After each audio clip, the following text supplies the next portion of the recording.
Welcome to the webinar, E-Commerce Platforms for Farmers Markets, sponsored by the Illinois Farmers Market Association and presented in partnership with the Illinois Farm Bureau.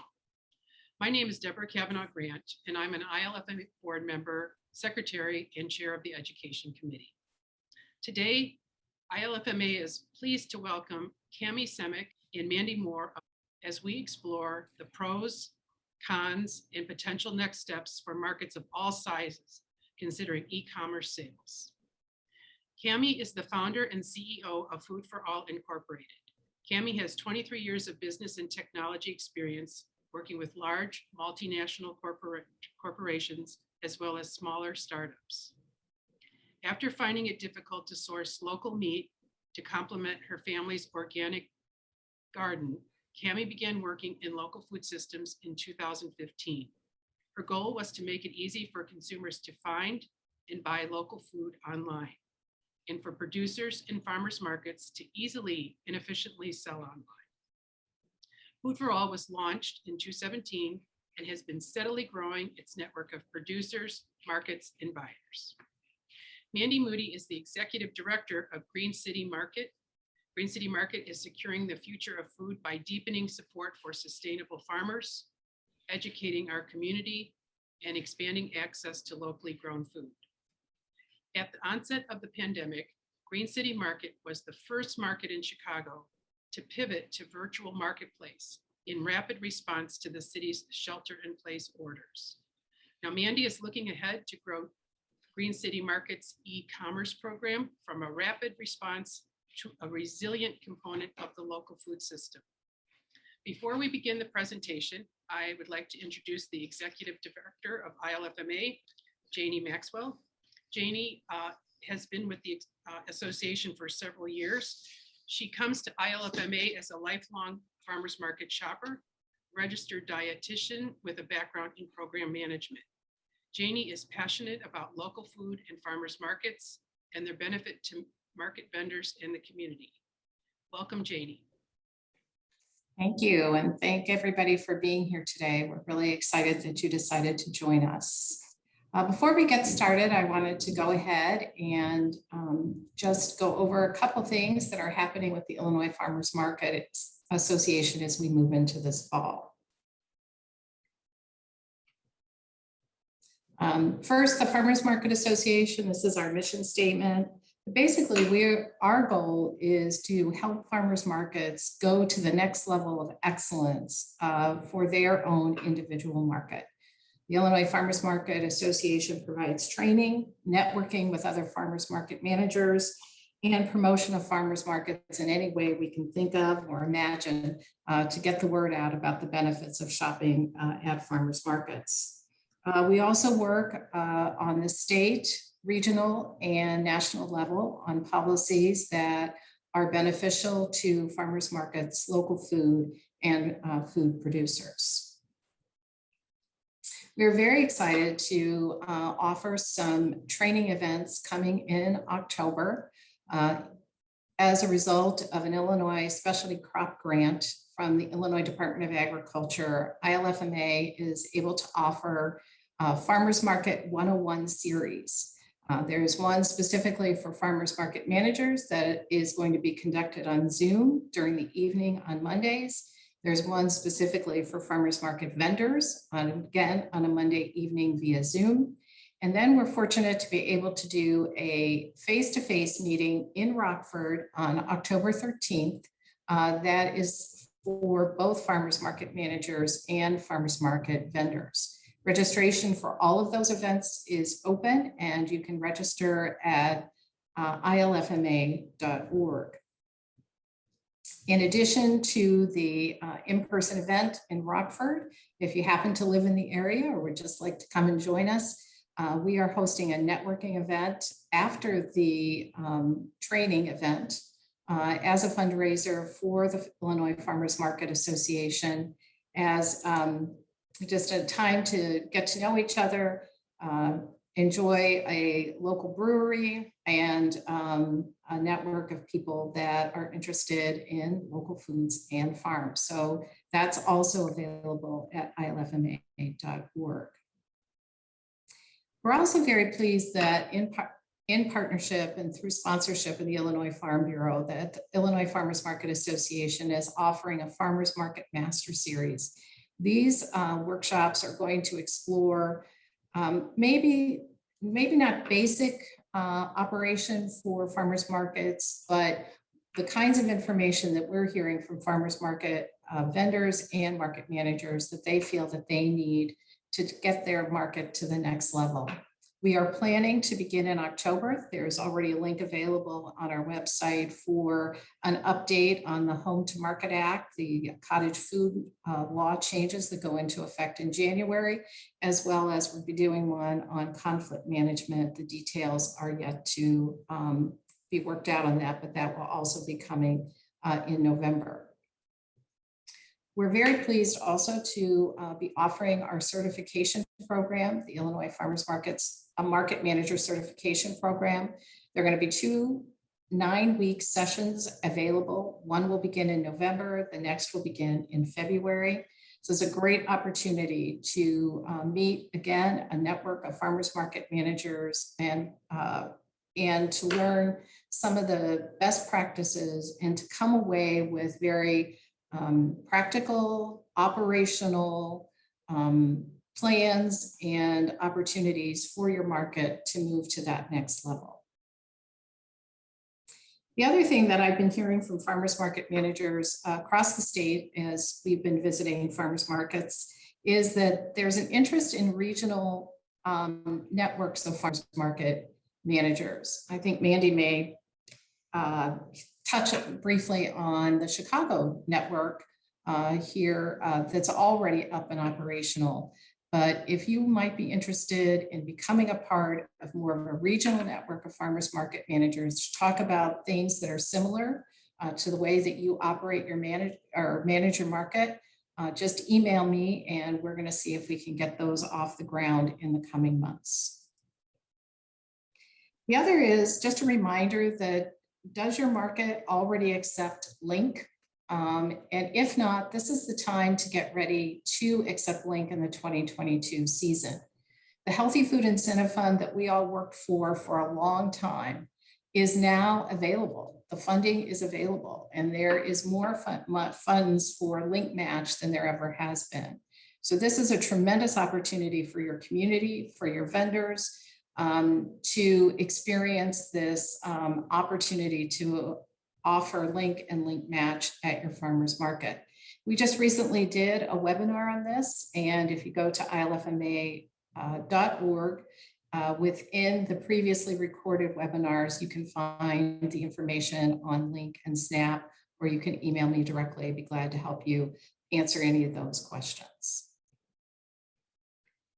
Sorry for taking time, but we are very excited about the training opportunities that we have ahead and the opportunities to really address some of the concerns that we're hearing for farmers markets across the state. But we're very excited about our speakers today, and I'm going to go ahead and give the mic over to Cammie, and she can get started. Great. Well, thank you for the opportunity, Janie and Deborah, to speak today. And I am going to share my screen. Can you see my screen right now?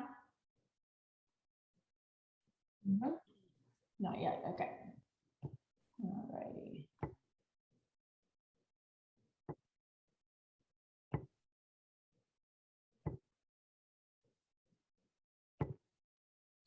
Okay. Now we do. Okay, super, thank you. Yeah, so today what I'd like to talk about is kind of some of the factors that are driving consumers to shop online, and talk about, not only why they're shopping online, but how they're shopping online, and then what that, what the turn was to some of the drivers turning folks to source their food locally. We, as Food for All, do have a farmers market solution, and we have observed some best practices of of what our markets are doing, and I'd like to share those with you. And then we also have a video clip, one of our customers talking about how they're using our technology in order to have an online virtual market for their farmers market. And if you have any questions over the course of this, brief presentation, please feel free to put a question in the chat, and I think Deborah then will ask that question. So when we think about, I know that a lot of attention has been given to shopping online because of the pandemic, but what's important to know is that grocery shopping started going online even before the pandemic. So over 50% of households who were surveyed in 2019 prior to the pandemic had said that they had some experience shopping online for groceries in the previous 3 months. And then what we saw because of the pandemic and the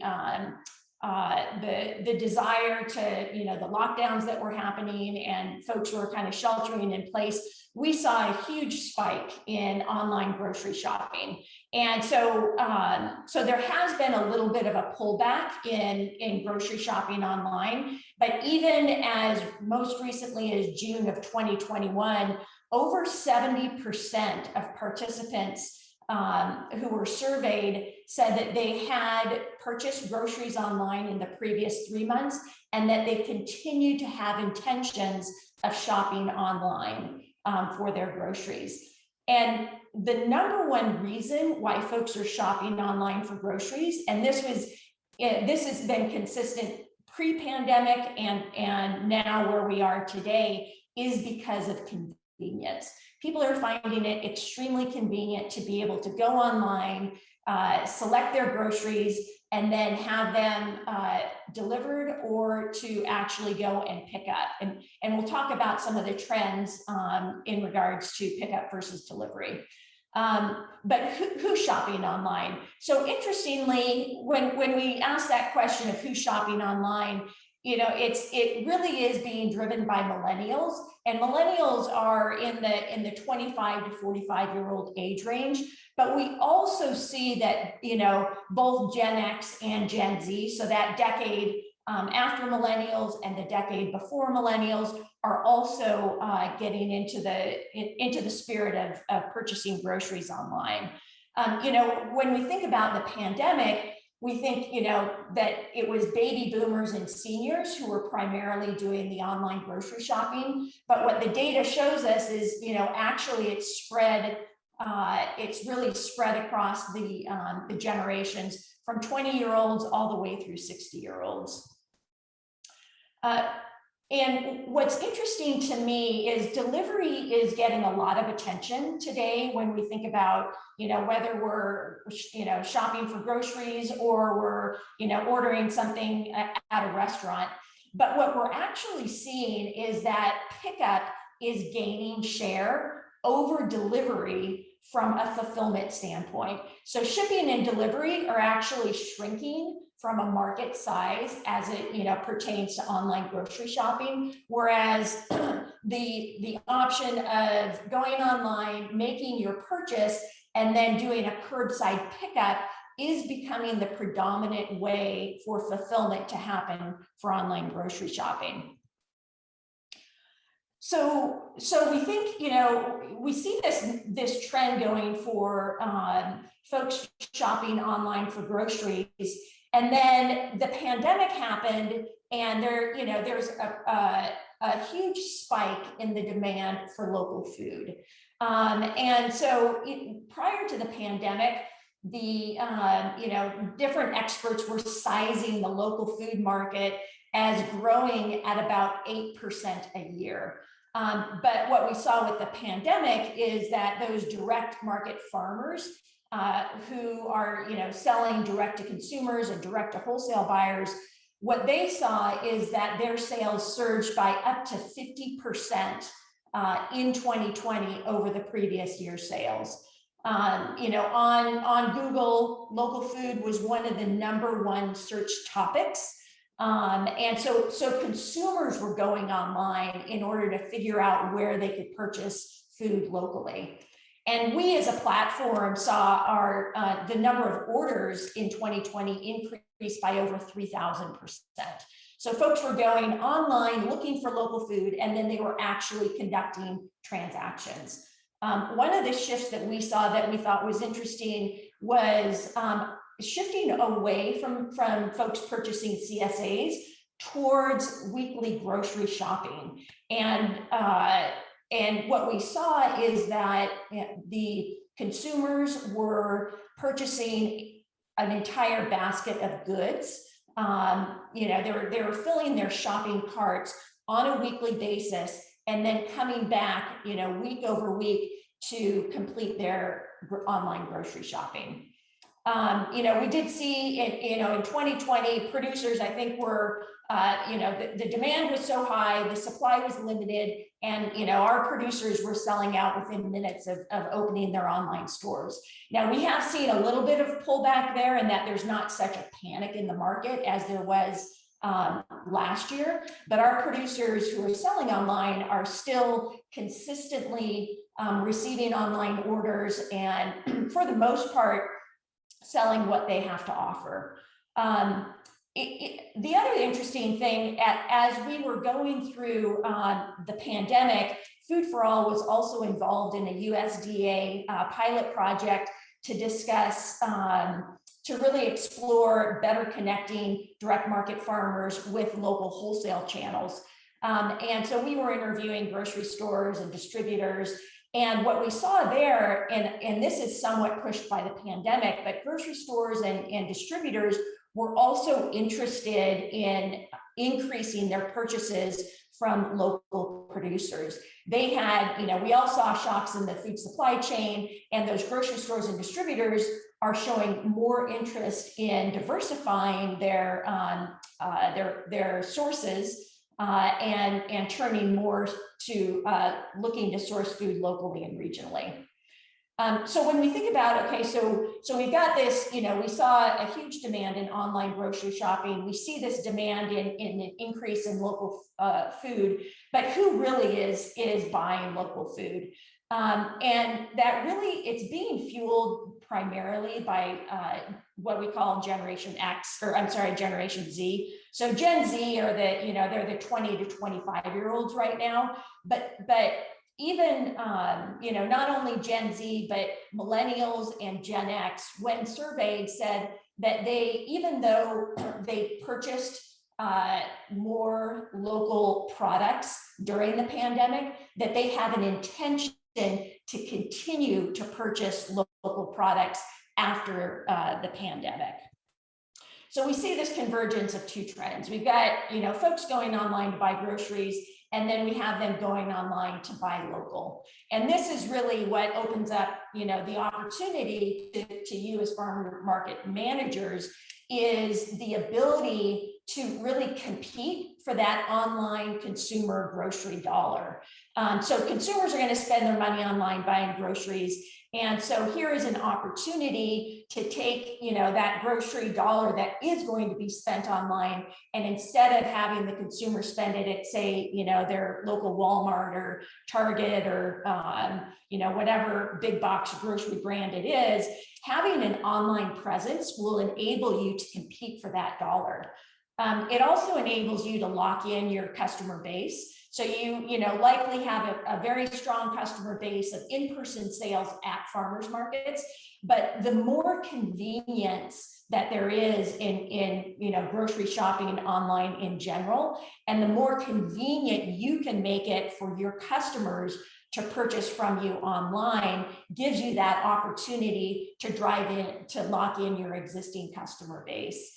And then what an online market also enables you to do is to increase your sales by reaching net new customers. So, talking to our market managers who are currently selling online, what they say is they get thanked all the time by their customers who say, we want to shop local, we want to shop at the farmers market, but we just don't have the time. So thank you for making this option available to us where we can shop online and then just conveniently come by and pick up my order or have that order delivered. So we put together, we've observed again, kind of what the best practices are for these markets that are going online. And, the first thing is to make it really easy for your customers to be able to place an order from multiple vendors in a single order. So instead of having them order from, vendor A, vendor, and checkout, vendor B and checkout, and vendor C and checkout, which is a solution that a lot of, I think, farmers markets went to during the pandemic just to get an online presence. You really want to make it easy for them to order from multiple vendors in a single order, really on any device. And what customers want to do is they want to be able to fill their shopping cart. And so, being able to attract into your online market a broad enough range of vendors so that, customers have access to proteins, they have access to dairy, they have access to vegetables, will bring your customers back week over week in order to fill their shopping cart. And in order to attract those vendors, you need to be able to have a value proposition to your vendors of where, you're not only increasing their sales at the market, but that their use of the technology has more than one purpose for them. And we'll talk about how Food for All accomplishes that in a moment. When we think about fulfillment, again, I think delivery has gotten a lot of the sound bites around how best to complete online ordering. But what we're seeing again, as we saw with fulfillment trends, is that pickup is becoming the predominant way of filling online orders, particularly for fresh groceries. So, I think it makes sense to start with an easy and convenient pickup. And if delivery is relevant to your area, and typically where we see delivery being more relevant is where it can be in a more dense area. So delivery in a broad rural area is difficult and expensive to accomplish, but delivery in a concentrated area allows you to be able to deliver a large number of products or a large number of orders into a dense area, and that enables you to cover your costs. So you've got to think about, what your delivery, who you're delivering to when you think about should we offer delivery as an option and can we cover our costs? And then that comes to that third point of, when, we're all aware that farmers markets are, largely can be driven on volunteer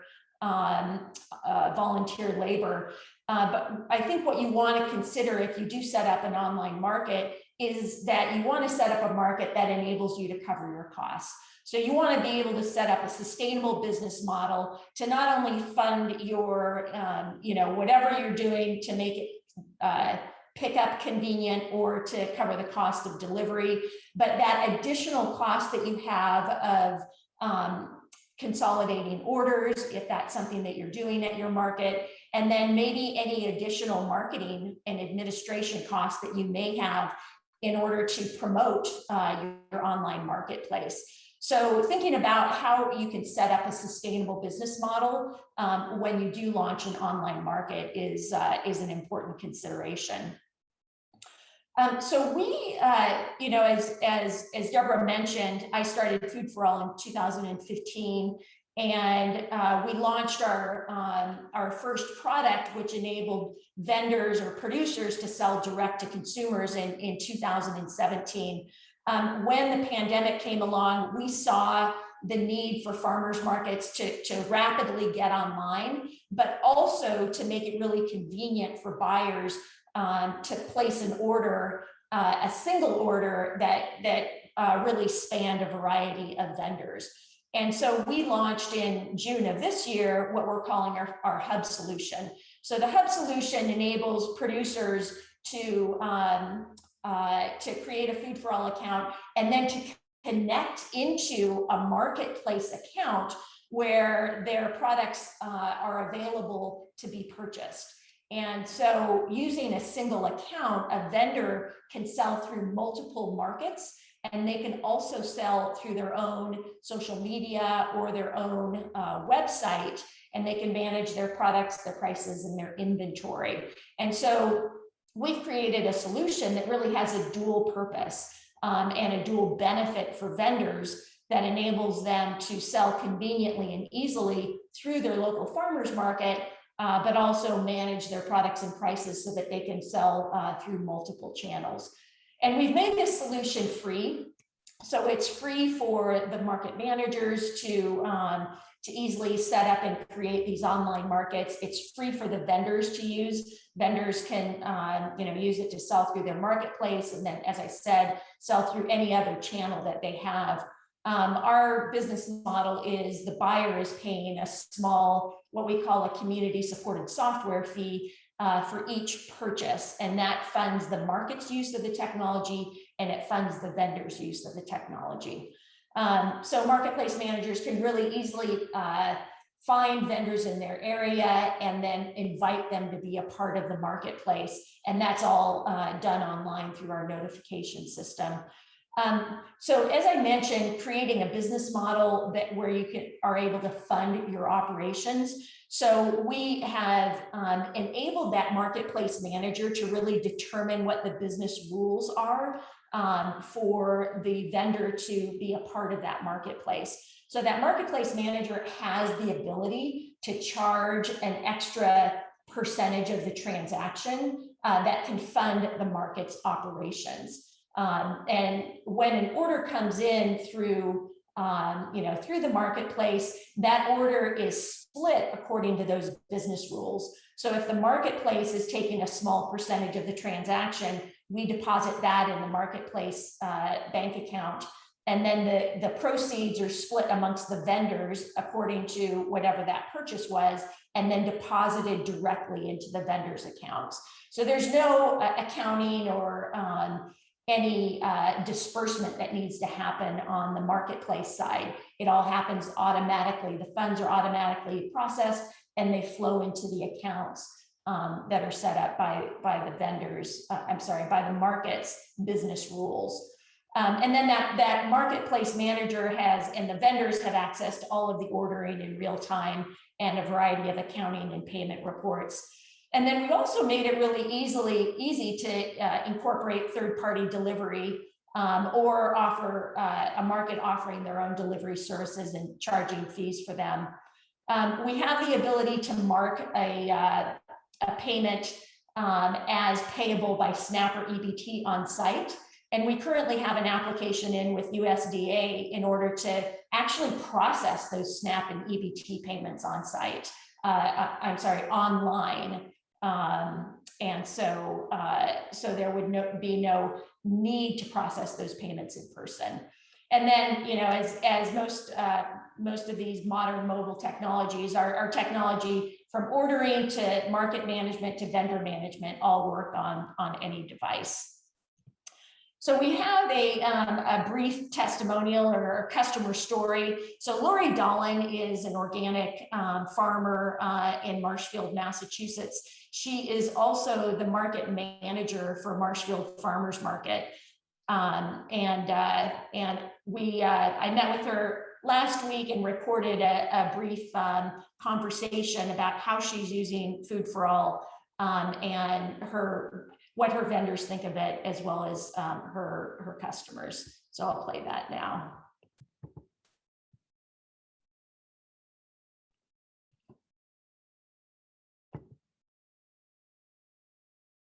What led you to choose Food for All for your online marketplace? Well, that's a great question, Cami. And I don't get the credit all by myself for that one. I did quite a bit of research. I looked at several options. There was What's Good, there was Barn to Door, there was this other local one. and Food for All. And I think there was one more that we looked at as well. And we looked at the fees to the vendors, the fees to the customer, the fees to the market, how easy it was to set up, whether we could do delivery or just pick up or just delivery. And again, most importantly, whether or not we could accommodate SNAP customers. And I actually met with all of my vendors in a giant Zoom meeting, and we went over all the data and talked about it all.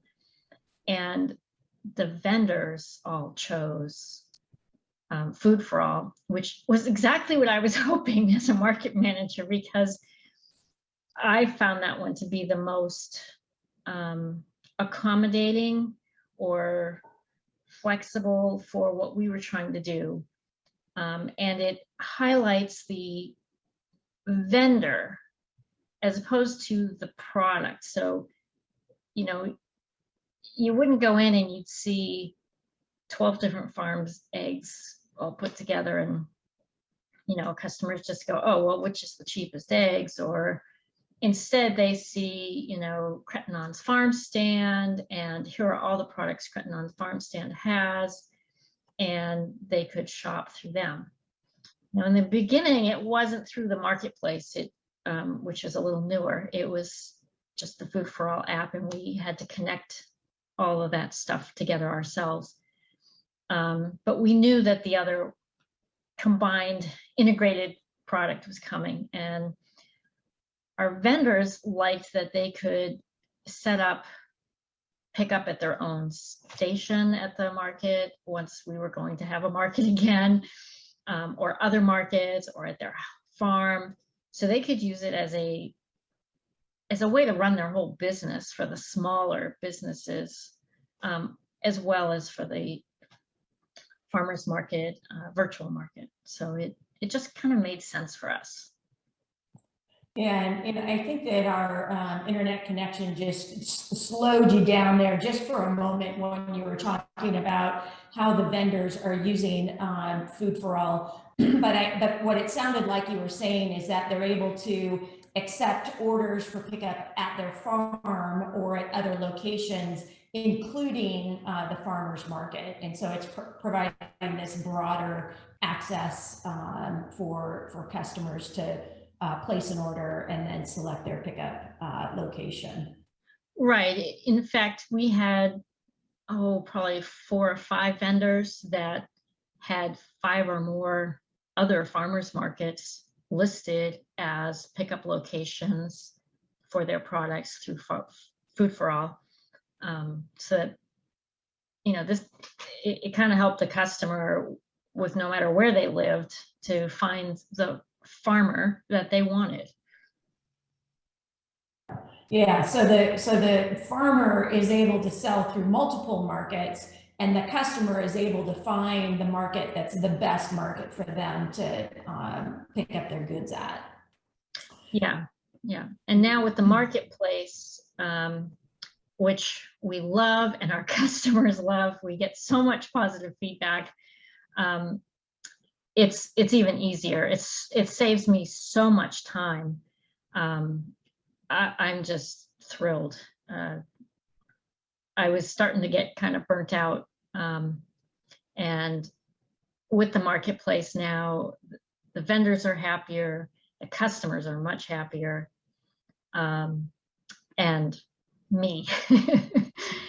The big thing here is that, you know, our vendors are paying a very minimal cost to participate, and I can adjust how much the vendors have to pay the market. So for example, I have vendors who are at my live market every week, as well as being part of the virtual market. And we have a fair amount of virtual pickups, and almost 50%. I mean, it varies by week between 10 and 50%, but I would say usually it's closer to the 50% range are SNAP customers. They don't have a lot of time, so they pre-order online and just pick up. So those vendors who are participating live and virtual, I don't charge them anything to be part of the virtual market. So I can put in a 0%. And then I have some vendors that just don't have enough time to be at all the markets they want to be at. So the weeks that they participate with us virtually and not live at all, it's just 5% is all we charge them. Because whether it's 10 vendors or 20 vendors, it doesn't change my work a lot. But it gives our customers a broader base, a larger variety of foods, and we even have some artisans on there. And it means that these startup vendors, where farmers markets are a critical entry point into the markets for them, it's not breaking their bank. They have other outlets at a low cost this way. So we feel like we're helping everybody. So that's a good point, and an interesting way that you're expanding your market. So not only are there the vendors who are physically present at your market, but you're also bringing on board vendors who may not, for whatever reason, have the ability to be at your physical market, but you're offering those products through the virtual market. And then it sounds like, kind of based upon participation rate, you're able to manage any fees that maybe the market would charge the different vendors. I assume those fees are helping manage, helping to fund the management of the market and the management of the curbside pickup that you are offering. So you've got different vendors. Some of them are just virtual, but some of them are a combo of physical and virtual. And then you're adjusting your business model based upon their level of participation in the market. And Food for All is helping you do that through the market management and seller management tools that we have. So that's great to hear. And you talk a little bit. Oh, go ahead. It also makes it possible for me to flip a vendor on or off for a week when they go on vacation without having, it's 2 seconds for me to do it. And same thing with the fees. If we're switching from one season to the next, like we're in the process of switching from summer into fall, I know certain vendors, I'm going to switch them from, a different percentage based on their participation rates. Because we switch from Fridays to Saturdays and weekly to once a month. And so everybody's schedule is different. So we really appreciate that flexibility. Oh, great. Yeah, and you touched on a little bit about how the customers who are buying from the market online and the importance of serving the SNAP customers. Have you gotten any other kind of feedback from your customers, whether they're SNAP or credit card paying customers? Oh yeah, we have a few customers that come through, and every week, oh, thank you so much for offering this to us. We couldn't do it otherwise, and we really want to be supporting the local food scene, and we really want to eat local, or we love how fresh the tomatoes are, or whatever it is. And some are still very COVID wary, either because they have severe, I don't want to say illness, but risk within their family, or, have developed some anxiety. And they also are really thankful for this because they feel like they can sort of get out without putting the risk out there. And, people can either drive through our pickup market, or they can walk into the market and pick up from inside the market the way that we have it set up. So it's kind of suits everybody's needs. All right. So we do have a demo set up if anyone is interested in seeing our hub technology. this Thursday at 1 p.m. CST. And then we also are organizing a demonstration through the Illinois Farmers Market Association. And you can either sign up on foodforall.com under our Hub Solution page or through ilfma.org. So thank you for your time, and please let me know if anyone has any questions. At this time, Cammie, there's no questions in the chat room. Okay, thank you.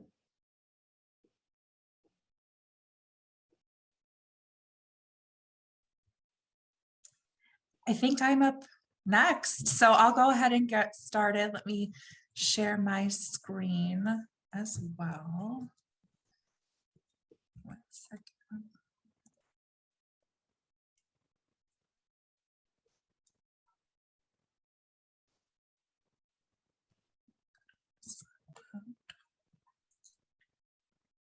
Okay, great. Excellent. I am Mandy Moody. I'm the Executive Director of Green City Market. And thank you to Janie and everyone from Ilfma for inviting me to join the conversation today. I am excited to talk with you about Green City Market's experience with transitioning to an e-commerce program.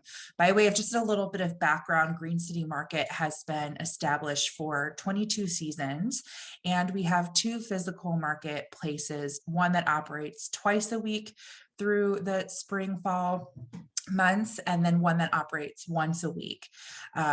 So our work is really centered around connecting our local sustainable growers with the Chicagoland community. Of course, when the pandemic hit and Chicago went into a shelter in place order, we had to quickly pivot from our indoor physical winter marketplace to offer an e-commerce solution. So as Cammie mentioned, we started out similar to how she had shared that some markets are doing it, where our first goal was just to simply let consumers know what e-commerce opportunities farmers already had in place.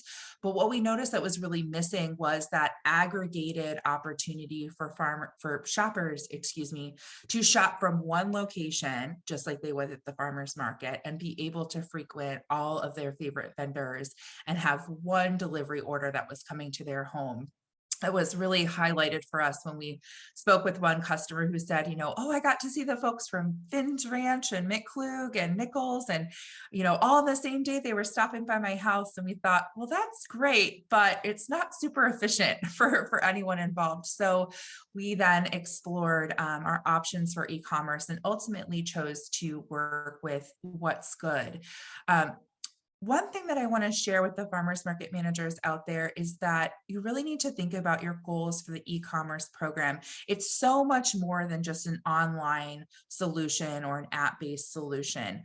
You need to think about what exactly are you looking for your own farmers market. I really resonate with what Cammie was sharing about where you are. So are you just doing pickup? Are you doing delivery? Are you aggregating internally with your own team, or do you need a solution and a partner to help you with that aggregation, bringing all those orders together? What's the user experience for the shopper? Who's handling customer service?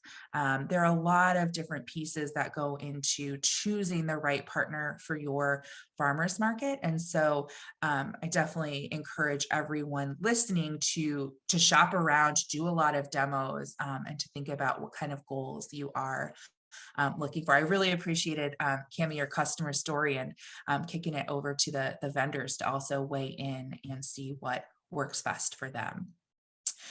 I'm going to highlight a couple of just opportunities and obstacles that we faced when we were launching our e-commerce program. So first, let's talk about the good stuff, the opportunities, right? So e-commerce was really important to not only respond to the urgent need for a marketplace for our vendors during the pandemic, but it also provides a diversified revenue stream for those vendors. folks who were just selling at the marketplace, who maybe didn't have some folks have Shopify accounts. Some people are doing other apps just themselves. But others still are really just doing the farmers markets. And this was an opportunity for them to reach different customers and have a different base. We also have a lot of farmers at Green City Market who serve restaurants and have a big wholesale business with restaurants. And of course, that was very much interrupted through the pandemic. So the e-commerce program, we named it GCM Delivered, offers a diversified revenue stream for those vendors. Another big piece for us, Green City Market is a 501c3 nonprofit organization.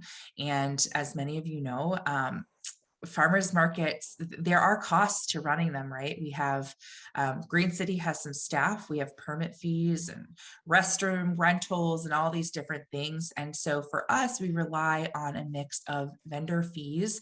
And then we also have philanthropic support. So we have donors and grants and things like that. And the customer data that our e-commerce program provided to us was immensely helpful in connecting with new donors to the market.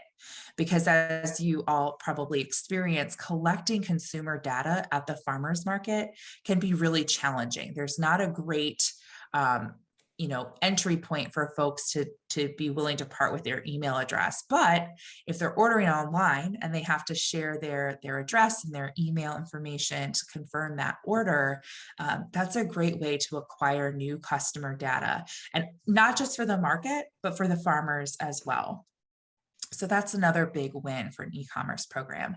And then additionally, one of the things that we really worked hard with the partner that we chose with What's Good is it provides an opportunity for increased access to local food. So at first we had a pretty tight delivery radius that we were able to service because Green City Market staff, we were doing all the aggregation and all the delivery ourselves.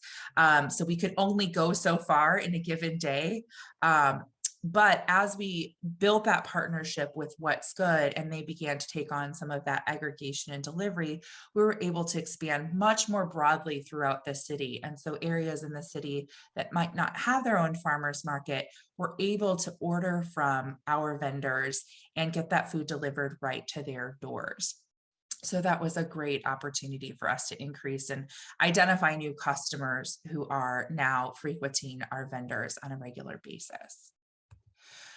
Some obstacles, right? It doesn't come without its challenges, launching an e-commerce program.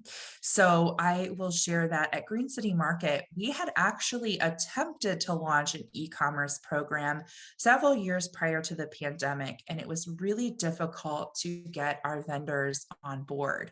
It was one more thing for them to do.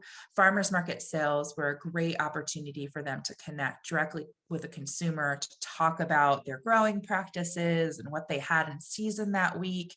And so the idea of e-commerce was very foreign to vendors at that time.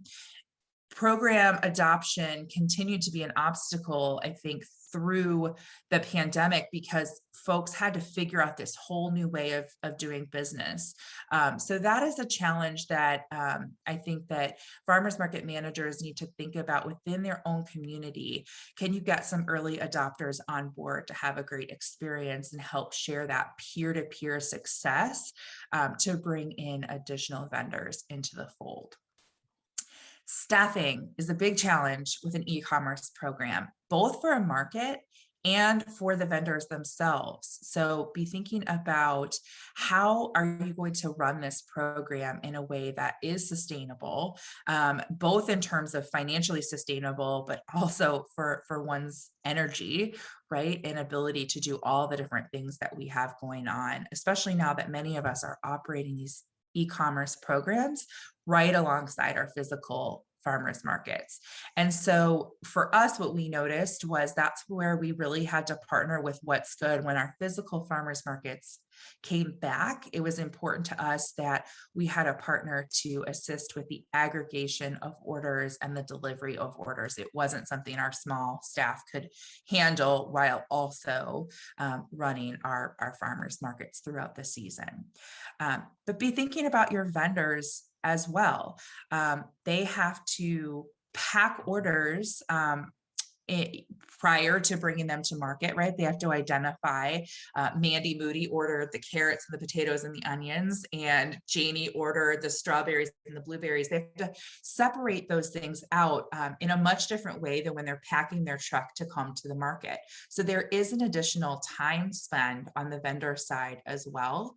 And that's important to talk through and provide some training for your vendors on what are the most efficient ways to pack these orders and to get them to the aggregation site. And then pricing. This was another big thing that we really went through, both again for the market itself, what were we going to charge the customers in order to cover those costs in the beginning, where we were having to pay staff to aggregate, pay staff to deliver. We did have some volunteers certainly helping us out, but there was staffing that needed to happen for that regularity and that consistency that we were looking for.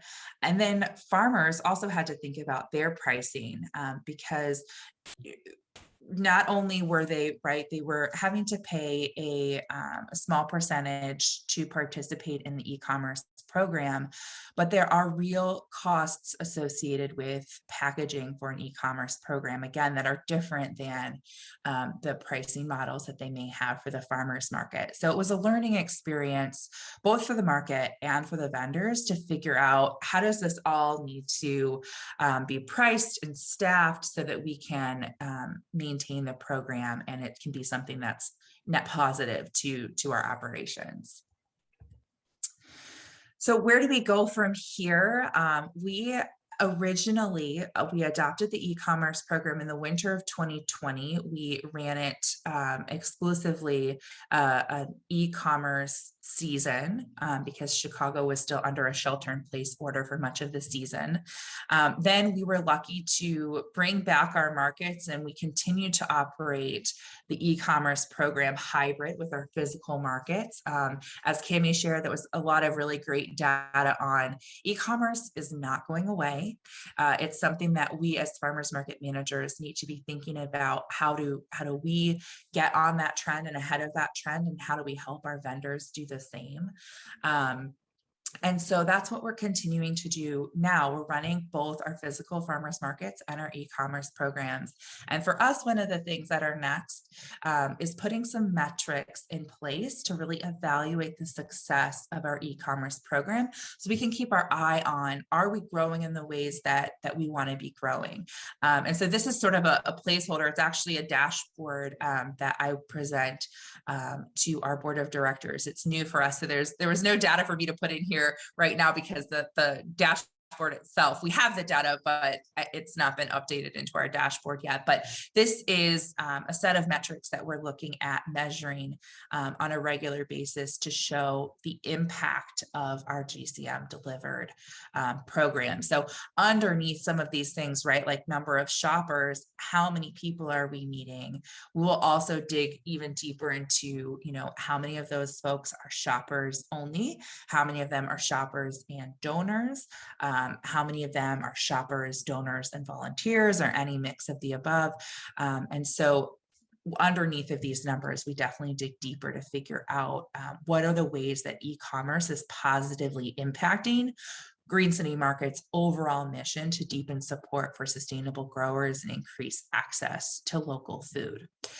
So for us, it's been a really positive program, and one that we're really interested in figuring out as there is this return to, somewhat normalcy. How do we ensure that we continue to grow the program in a way that's really beneficial, both to the market and, of course, to our vendors? Lastly, I'll just mention before kicking it back over to Janie for any questions that the group has. She mentioned earlier on that Chicago has a group called the Chicago Farmers Market Collective. And the Chicago Farmers Market Collective is a group of farmers market managers in Chicago. And we meet on a monthly basis this. And one of the really beautiful things about that group is we were able, Green City Market, in our early adoption of this program, we were able to share out with other markets in the Chicago region what our experience with e-commerce was, early lessons learned, so that those market managers could learn from some of the struggles that we had early on, and improve the program for themselves as they took on that adoption, which was really critical here in Chicago, because so many of our vendors participate in multiple marketplaces. So it was really important to us to be thinking about what's an efficient solution, not just for Green City Market, but for the farmers market community and the vendor community here serving the Chicago market. So that is something that I would really suggest, that if you're not a part of a regional group, I highly recommend reaching out to Janie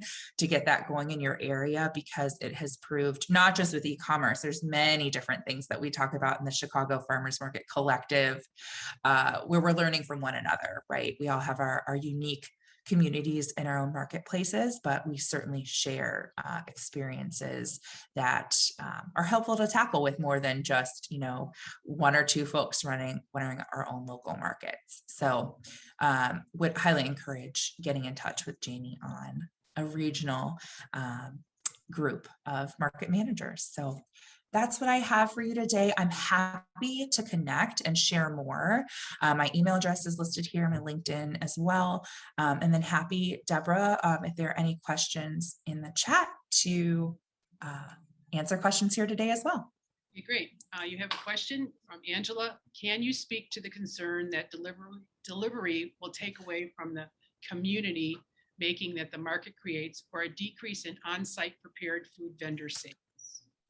Absolutely. So two-part question there. So Angela, on the note of taking away from the community making, what we are finding is that a lot of the consumers who used the e-commerce program early on, who were also farmers market shoppers, once the market came back, the physical farmers market came back, they came back in droves. They really wanted to be in that physical farmers market space, connecting with their vendors, meeting up with friends in an outdoors, safe, socially distant way.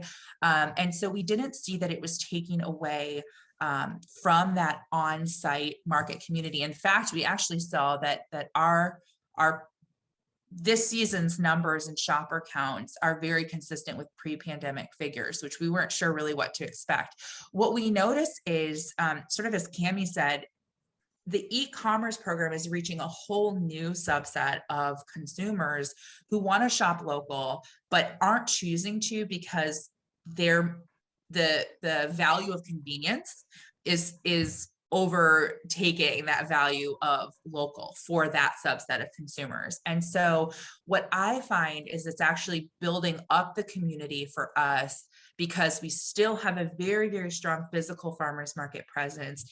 And for the e-commerce only folks, what's wonderful about having that consumer data is we get them to opt into our email communications. We get them following us on social media, and we tell them stories about the importance of who they're shopping from and getting to know their farmers. And it looks a little different than the physical farmers market, but that is a consumer who would otherwise, right, be shopping at Costco or Sam's Club or Jewel or what have you. And we're kind of getting them into the local scene. So that's the community aspect, but one definitely to think about, right? How are you going to use that consumer data to make sure you're telling those stories to build up that virtual community? On the on-site prepared food vendor sales, that was certainly a challenge early on, because our on-site prepared food vendor folks had to figure out a way to convert their product into a ready to make kit that could be delivered. So it certainly was, I think, a greater challenge for those people who are used to selling on site. Now, in Chicago and at Green City Market, we are now able to have folks preparing food on site again. And so I would say less of those vendors are continuing to use the e-commerce model. It didn't work as well for them, but there were some who were wildly successful at it. We have this really great grilled cheese vendor of all things. And I thought to myself when I ordered a to-go grilled cheese that I was going to have to make it home. How is this going to be good or worth it? But it was great. She did a really wonderful job. She managed to figure out a way to have her product work in a take-home kit. So it's definitely, that piece is a challenge to be thought about. But I think as we move forward, it doesn't have to be this either or view. So that's what I would say about prepared food vendors.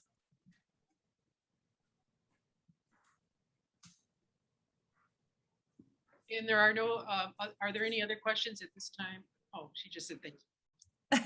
You're very welcome. And Angela, if you have any specifics, if you've got prepared food vendor folks that you're specifically concerned about, happy to follow up.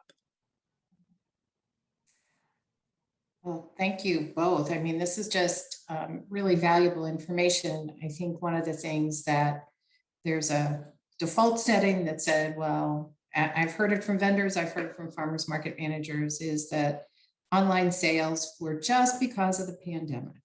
And I appreciate both of you, I think, between showing the trends and then also in discussion, just really outlining the importance of farmers markets moving into this space, because it's quickly being filled with other opportunities to purchase groceries. And I think all of us on this call would like to see our consumer base purchasing local food rather than just groceries. And I think it is really key, as you mentioned, you still build a relationship with your farmer at the market, and that may influence your decision on which farmer it is that you're going to be purchasing from when you're faced with, this large menu of farmers market options. The other piece that I wanted to mention, and I think we had tried to get another farmers market manager from the Chicago Farmers Market Collective on the call today, that has a much smaller operation but also does e-commerce. And just so that you don't think that it's, just only big markets are eligible or should consider e-commerce. I think it's a way to build a customer base, even if you are a smaller market with more limited vendors.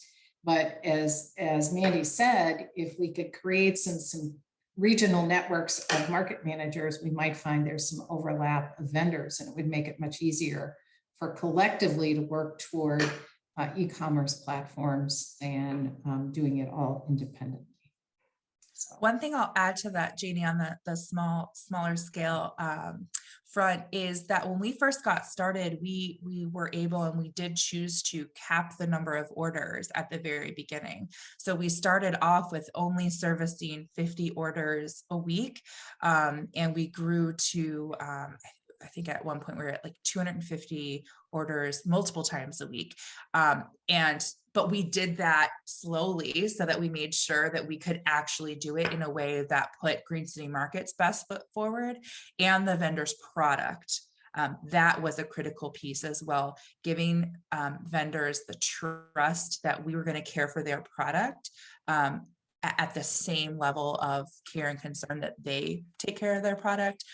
So it's okay to start small and then build up in that community.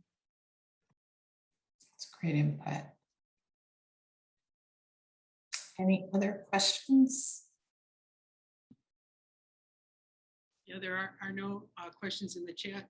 So at this time, I'd like to, on the behalf of the ILFMA board, to thank both Cammie and Mandy for their presentation about e-commerce sales at farmers markets.